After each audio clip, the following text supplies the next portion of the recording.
लोग engineering material के property के बारे में पढ़ेंगे। इंजीनियरिंग मटेरियल में कितने प्रॉपर्टी आते हैं, 10 प्रॉपर्टी के हमने यहाँ पर नाम लिखे हैं। तो पहला जो प्रॉपर्टी आती है हार्डनेस। हार्डनेस को समझने से पहले हम एग्जाम्पल में समझेंगे। एक हम लोग फ्लेट लेते हैं और फ्लेट में जो है उसमें खील को हम लोग हथौड़ा से ठोकते हैं। अगर वो खील इस फ्लेट के अंदर पेनिट्रेट नहीं होती है, अगर वो खील इस फ्लेट के अंदर अगर पेनिट्रेट नहीं होती है तो हम लोग जानेंगे उसमें हार्डनेस की वो प्रॉपर्टी है। दूसरा जो प्रॉपर्टी है ये स्ट्रेंथ। स्ट्रेंथ को हम लोग इसको भी हम लोग एग्जाम्पल में समझेंगे। मान लीजिए कोई ब्रिजेस है, ब्रिजेस जो होता है वो कंक्रीट मटेरियल के बने होते हैं। जो ब्रिजेस जो कंक्रीट मटेरियल के ऊपर बने होते हैं उस पर हम लोग गाड़ी, ट्रक, बसेस उसके ब्रिजेस के ऊपर जाती है। मतलब अगर ब्रिज के ऊपर एक्सटर्नल लोड अगर पड़ेंगे, अगर वो ब्रिज के ब्रेक नहीं होगा, क्योंकि वो ब्रिज जो होता है वो कंक्रीट मटेरियल के बने होते हैं। उस अगर वो ब्रिज ब्रेक नहीं होता है एक्सटर्नल लोड पड़ने पर, अगर वो ब्रिज ब्रेक नहीं होता तो हम लोग जानेंगे उसका स्ट्रेंथ की प्रॉपर्टी अच्छी है। उसी को हमने यहाँ पर लिखे हैं property of material resist external load without breaking. उसी को हमने लिखे हैं स्टैंड में। फिर 3 नंबर है इलास्टिसिटी। इलास्टिसिटी को समझने पहले एग्जांपल में समझेंगे। अगर हम लोग रबर का एक बेल लेते हैं, रबर बेल लेते हैं, रबर बेल को जब हम लोग खींचते हैं तो हम लोग जब खींचते हैं फिर उसको जब हम लोग छोड़ देते हैं तो वो अपना ओरिजिनल शेप में आ जाता है।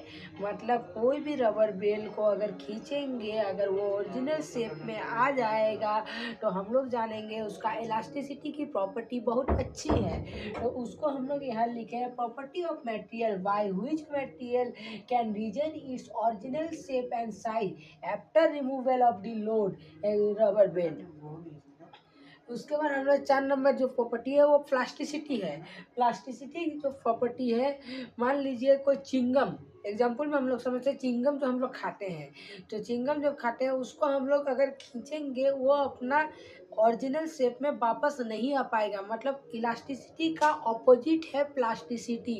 मतलब उसको अगर खींच देंगे तो वो अपना ओरिजिनल शेप में नहीं आ पाएगा, वैसा प्रॉपर्टी को प्लास्टिसिटी कहते हैं। तो उसी को मैंने यहाँ लिखा property of material by which its convert regain its original shape and size converted in original shape and the size after the load removal is deform property। मतलब वो परमानेंटली डिफॉर्म हो जाएगा, अपना ओरिजिनल शेप में नहीं आ पाएगा। उसी को बोलते हैं हम लोग प्लास्टिसिटी। अब मेलिबिलिटी क्या होता है? मेलिबिलिटी को समझने से पहले इसके एग्जांपल में हम लोग समझेंगे। मान लीजिए कोई भी एक मेटल होता है उसको हम लोग थीन शीट में कन्वर्ट कर देंगे, उसी को मेलिबिलिटी कहते हैं। मतलब एक स्टेनलेस स्टील लेते हैं, स्टेनलेस स्टील जो होता है उसको दबा कर हम थीन शीट मेटल में कन्वर्ट कर देंगे विदाउट ब्रेकिंग, वो ब्रेक नहीं होगा, थीन शीट मेटल में वो कन्वर्ट हो जाएगा। एक ग्लास जैसे लेते हैं उसको अगर दबाएंगे वो ब्रेक हो जाएगा, वो मेलिबिलिटी का प्रोसेस, उसमें मेलिबिलिटी नहीं है। मतलब मटेरियल को थीन शीट मेटल में कन्वर्ट कर देंगे उसको मेलिबिलिटी कहते हैं। जैसे स्टेनलेस स्टील को हम लोग कर सकते हैं, उसको थीन शीट मेटल में कन्वर्ट कर सकते हैं। उसी को मैंने लिखा property of material which can B convert thin sheet metal without any failure, उसमें फेलियर नहीं होगा।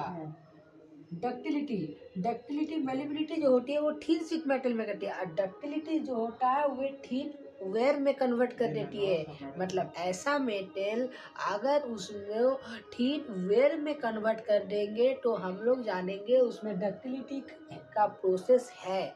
जैसे कॉपर का वेयर को अगर खींचेंगे वो थीन शीट मेटल में वो हो जाती है, मतलब जहाँ उसमें डक्टिलिटी का प्रोसेस है।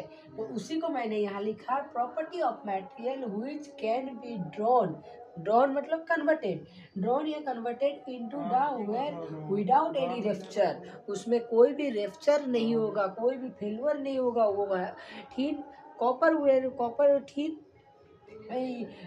मटेरियल में वो कन्वर्ट हो जाएगा, मतलब थीन से वेयर में कन्वर्ट हो जाएगा, पतला सा वेयर में वो कन्वर्ट हो जाएगा वैसा मेटल। ब्रिटलनेस। ब्रिटलनेस जो क्या होता है, वो ऐसा मेटल जिस जो डिफॉर्म हो जाता है, उसी brittleness property of material without any deform it breaks, मतलब वो मेटल डिफॉर्म नहीं होगा। टजनेस, टजनेस जो होता है 8 number toughness property of material which can bend stretch without failure, मतलब ऐसा मेटेरियल उसको बेंड करेंगे, वो बेंड तो होगा, उसको बेंड करेंगे उसका फेलुअर नहीं होगा, वो ब्रेक नहीं होगा, तब जानेंगे उसमें टजनेस की प्रॉपर्टी है। फिर 9 नंबर जो हम लोग क्रीप, क्रीप को एग्जाम्पल में समझेंगे। मान लीजिए ऐसा मटेरियल, उसके ऊपर मटेरियल के ऊपर कुछ एक्सटर्नल लोड देते हैं, अगर वो ब्रेक हो जाता है, अगर वो लोड नहीं ले पाता है, तो हम लोग जानेंगे उसमें क्रीप की प्रॉपर्टी है। मतलब ऐसा मटेरियल जिसमें हम लोग लोड, एक्सटर्नल लोड उसमें रख देते हैं, तो वो मटेरियल वो लोड को नहीं ले पाता है, तो हम लोग जानेंगे वो उसमें क्रीप की प्रॉपर्टी है। उसी को मैंने लिखा है due to this property plastic deformation वो taken be constant load apply long time, वो लोड जो होता है वो लॉन्ग टाइम के लिए नहीं ले पाता है, वो उसका डिफॉर्म हो जाता है। वो है मेरी क्रीप की प्रॉपर्टी। अब फटीग, फटीग जो है उसको, फटीग में अगर रिपीटिंग लोड देंगे, फटीग जो है मान लीजिए कॉपर, कॉपर जो है कॉपर में इसको बेंड करते हैं, रिपीटिंग लोड देते हैं, तो वो फेलुअर नहीं होता है, तो उसी में फटीग की हम लोग मान लीजिए वो मटेरियल में फटीग की प्रॉपर्टी है। मतलब कोई भी मटेरियल को अगर बेंड करते हैं, पर रिपीटिंग बेंड करते हैं, बार बार उसको बेंड करेंगे, अगर वो मटेरियल जो होती है वो डिफॉर्म नहीं होगी, वो डिफॉर्म नहीं होगी उसमें मान तभी उसमें फटीग की प्रॉपर्टी है। उसी को मैंने लिखा है due to repeating load material will not fail, fatigue strength is good, उसमें फेल नहीं होना चाहिए, रिपीटिंग लोड देंगे उसको फेल नहीं होना चाहिए। तो ठीक है दोस्तों, आज इतना ही हम लोग इंजीनियरिंग मटेरियल के 10 प्रॉपर्टी के बारे में पढ़े हैं। और अगर आपको वीडियो कुछ डाउट लगे तो आप पूछ सकते हैं, उसका जवाब मैं आपको दूंगा, कमेंट में आप पूछिएगा। और थैंक यू दोस्तों, लाइक शेयर जरूर कीजिएगा।